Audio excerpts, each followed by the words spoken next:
Hola, ¿cómo están? Ahora vamos con la sesión número 5 de la unidad número 1 y el propósito de la clase de hoy día es hablarles sobre las regulaciones en los mercados.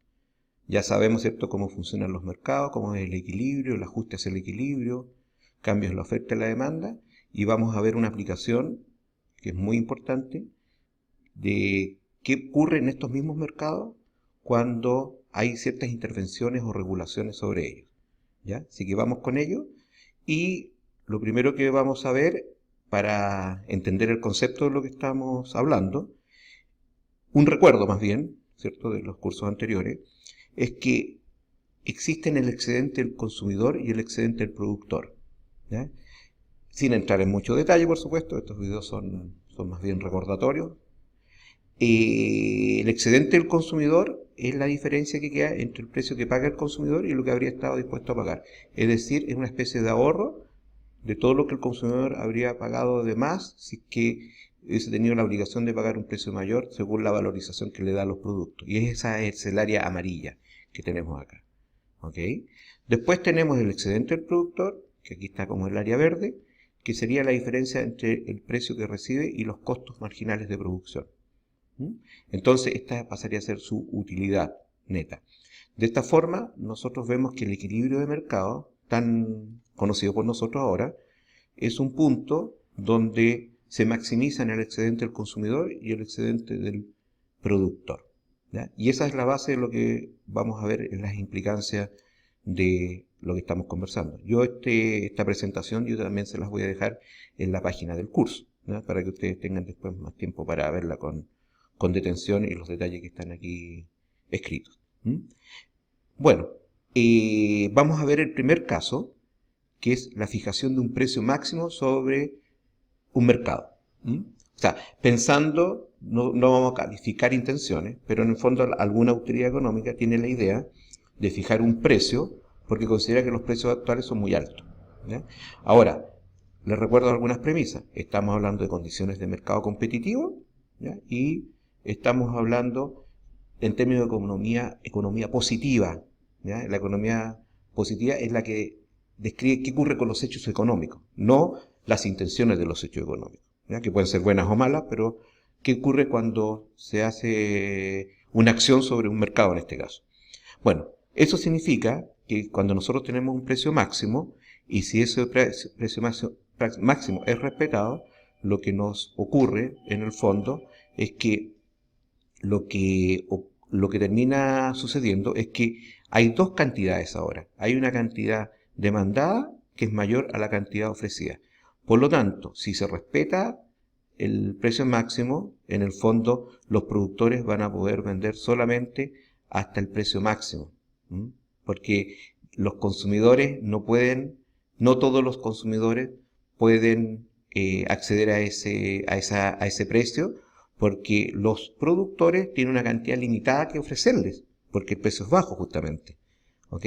Por lo tanto, se fija como una especie de tope en la producción determinada por el incentivo que significa para los oferentes este precio tan bajo. Y por eso que los oferentes ofrecen solamente Q1, a pesar que los demandantes quisieran comprar mucho más. Dada esa condición, es como que ponemos aquí una especie de barrera a nivel de Q1, porque no es más allá la producción, por este incentivo sobre los productores, y por lo tanto tenemos que desde el punto de vista de la eficiencia de mercado, nosotros vemos que respecto de la situación de equilibrio óptimo, que es el punto que siempre es equilibrio oferta y demanda, que es este que estoy apuntando acá, ya no se está cumpliendo.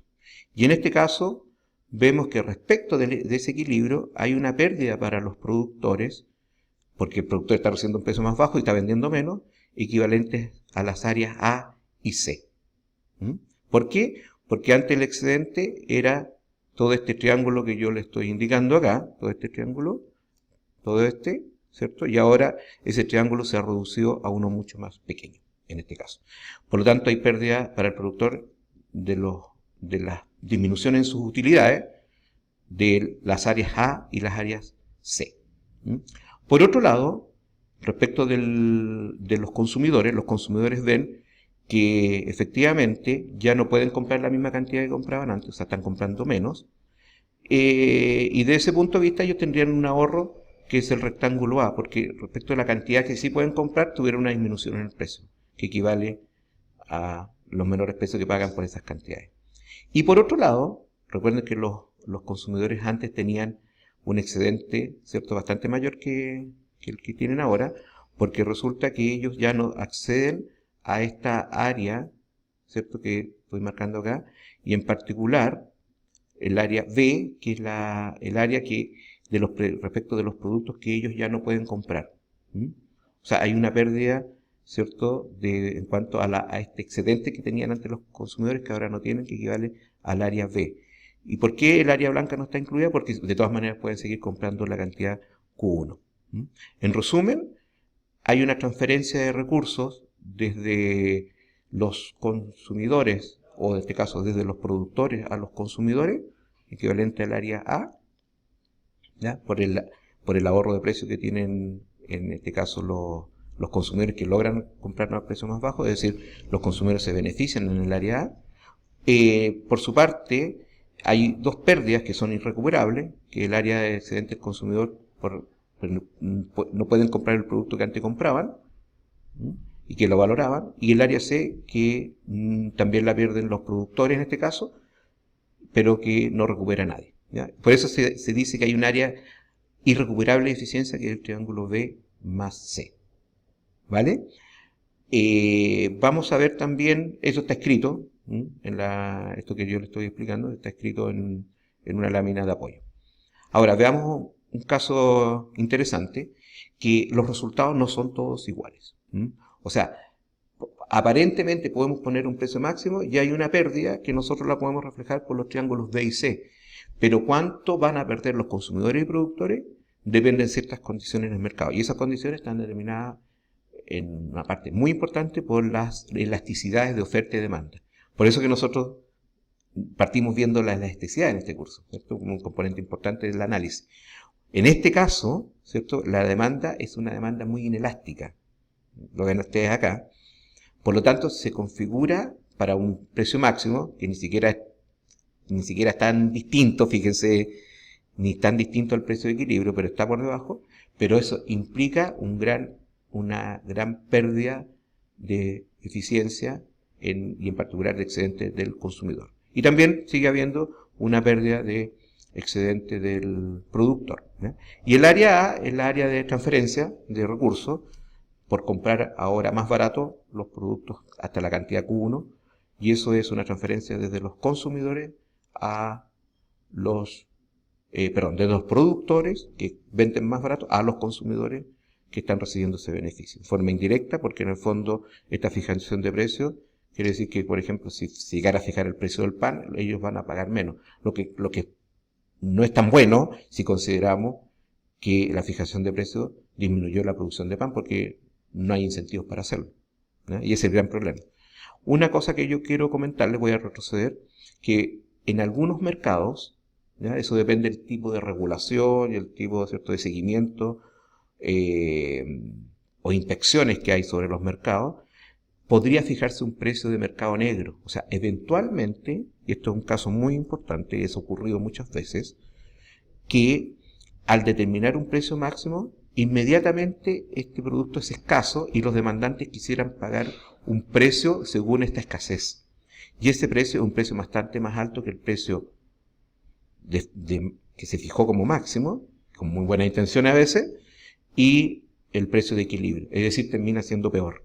¿Se fija? Porque el precio termina siendo más alto. Es un precio oculto, ¿no? No es un precio que uno diga, ¿cuál es el precio? Porque en el fondo, supongamos que se fija un precio sobre la leche, y dice, bueno, el precio máximo de la leche es, no sé, 500 pesos, pero a lo mejor en el mercado el litro de leche se está vendiendo realmente a 2.000 pesos, pero no en un mercado transparente, en las trastiendas, digamos, ¿no?, porque el producto se hizo escaso y el que consiguió la leche lo va a tener que pagar por un mayor precio. Y ese sería el precio del mercado negro, ¿vale? Así que es muy importante las consecuencias de fijar precios máximos. Después tenemos la fijación de un precio mínimo, también puede ocurrir. Alguien dice, no sé, los agricultores, productores de trigo, están recibiendo muy poco por el trigo, ahora tenemos una crisis alimentaria mundial, por ejemplo, nosotros deberíamos poner un precio mínimo que reciban los agricultores para asegurar la producción de ese bien. ¿Ya? Un planteamiento, una posibilidad. Este precio mínimo tiene la característica que está por sobre el precio de mercado, que es P0, ¿ya? Y aquí tenemos de nuevo una disyuntiva.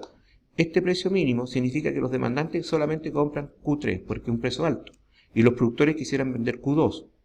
¿Ya? Si solamente estamos en el nivel Q3, acá, podemos ver las condiciones de eficiencia nuevamente.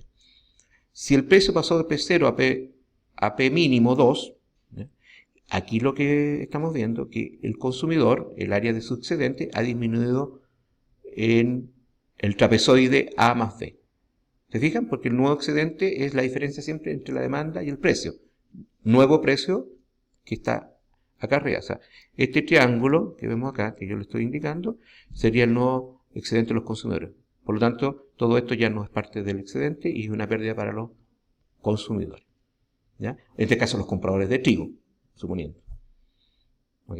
O sea, es para asegurarle a alguien un ingreso, ¿cierto? Pero eso no quiere decir que eso sea beneficioso para la contraparte. De hecho, la contraparte va a tener que pagar más y comprar menos, porque la demanda, ¿cierto? A medida que el precio sube, la demanda es menos.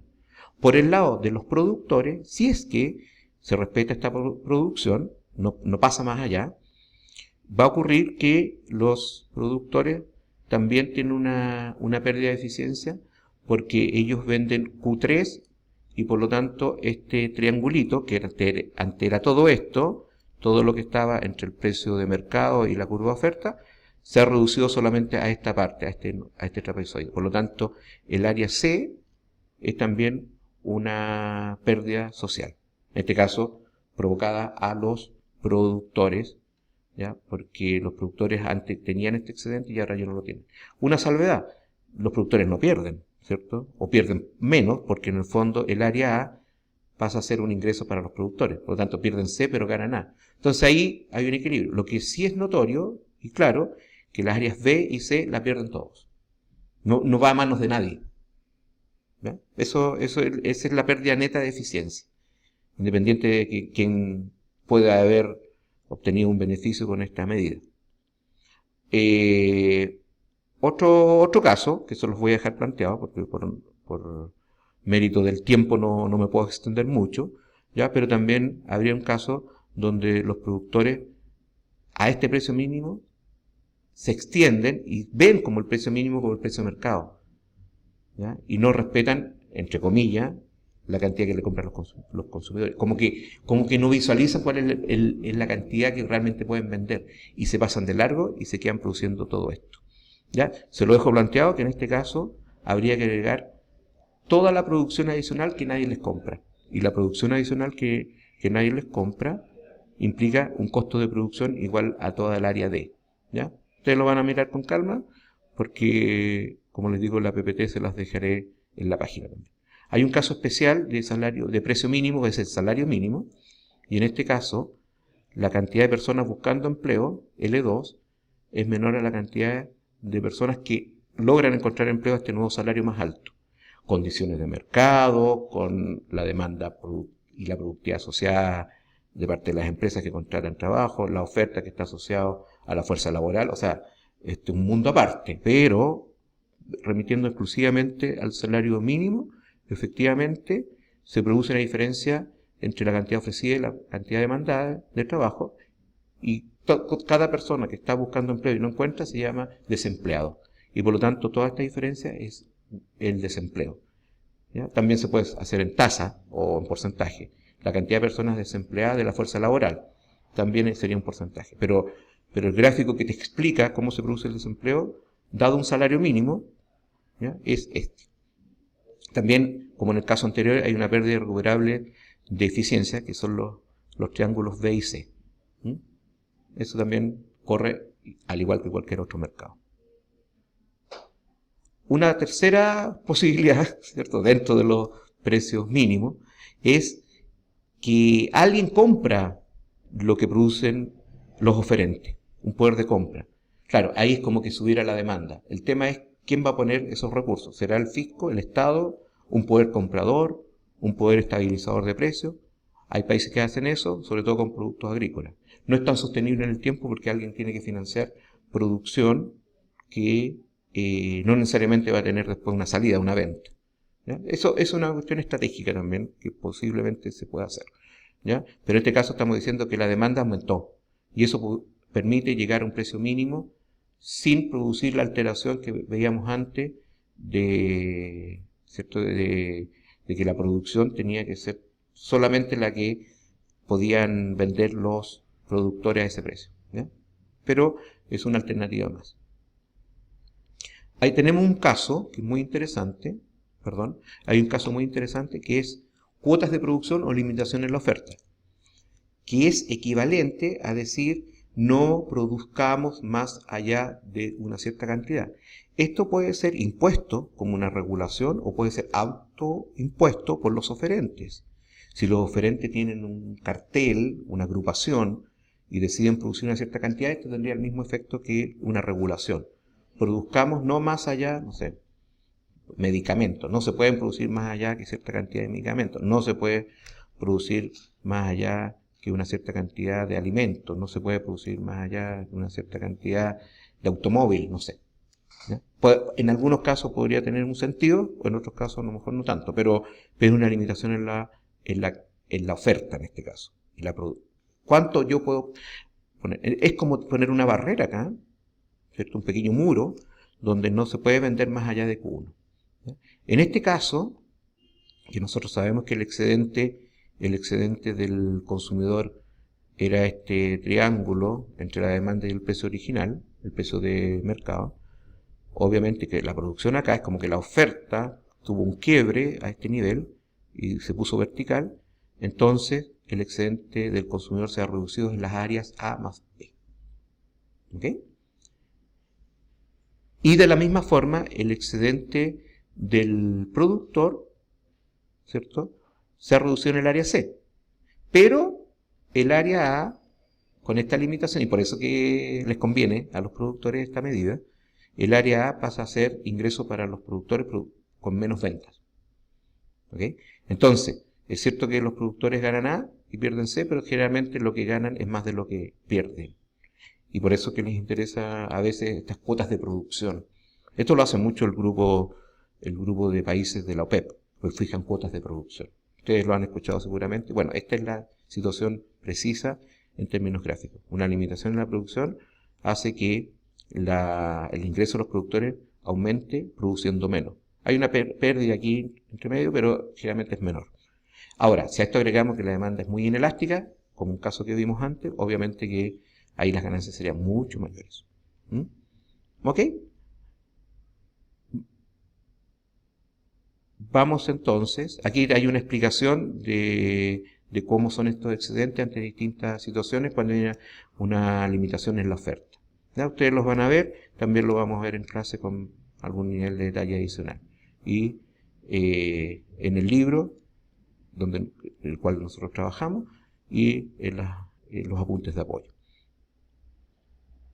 Y un último caso que quiero ver, que es muy importante, por eso no quería dejarlo fuera, es que también existe los impuestos o aranceles a las importaciones.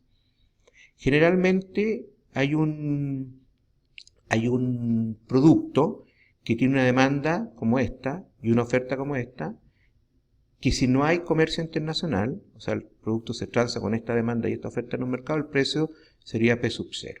¿Ya?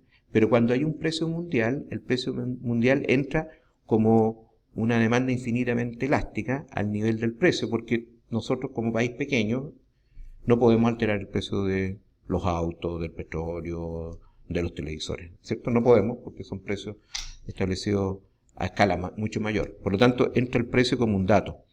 Siendo así, lo que nosotros observamos, que a este precio hay una demanda que es mayor, QD, que es mayor a la oferta interna. Si es que hay oferta, en este caso hay oferta, a veces no hay, ni siquiera alcanza a haber oferta interna.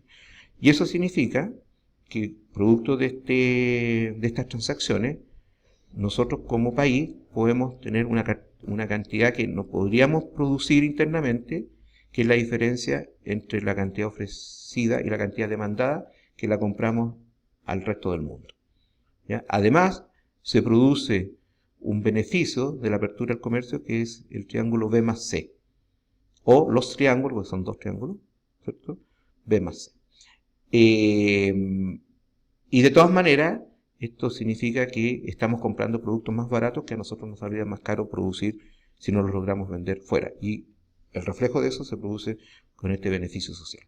Como punto de partida, entonces tenemos un mercado donde compramos a un precio más bajo de lo que produciríamos nosotros. A esta situación nosotros aplicamos un arancel. ¿Ya? ¿Qué es lo que es un arancel? Es algún sobreprecio que hay que pagar por este producto importado. Ya veíamos que el precio, lo voy a agrandar esto, porque el precio mundial estaba acá, esta era la situación anterior, y ahora hay una tarifa, un arancel, un impuesto, que hace encarecer el producto.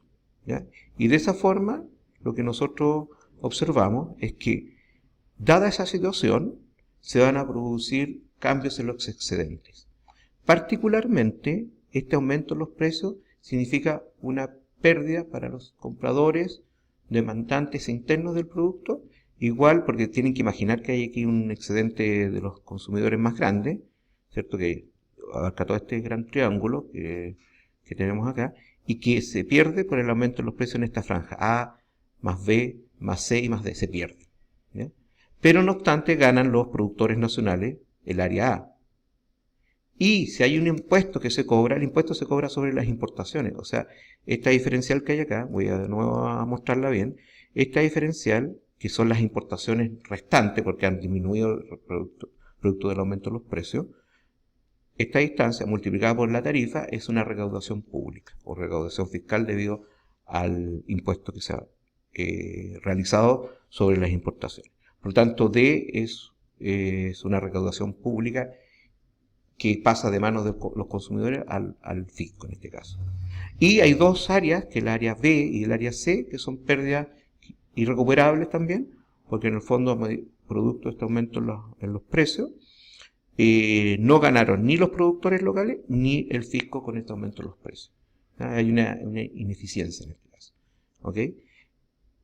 Y dejaremos los voy a dejar aquí con así como la expectativa, en una próxima oportunidad hablaremos de una cuarta ya, sería esta intervención en los mercados, que es la aplicación de un impuesto. ¿Ya? Pero esto lo tenemos como un tema específico dentro del desarrollo de los mercados competitivos. ¿Ok?